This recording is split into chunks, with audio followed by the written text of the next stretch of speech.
สวัสดีครับผมเช้าวันที่2 เดือน 11ปี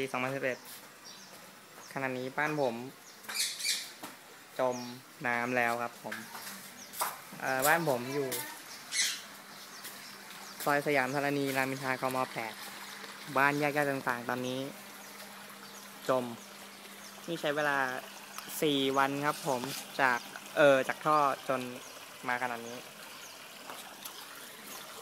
กระเบื้องนี่8 แผ่นสูงประมาณไม่รู้อะไรคืบนึงอะ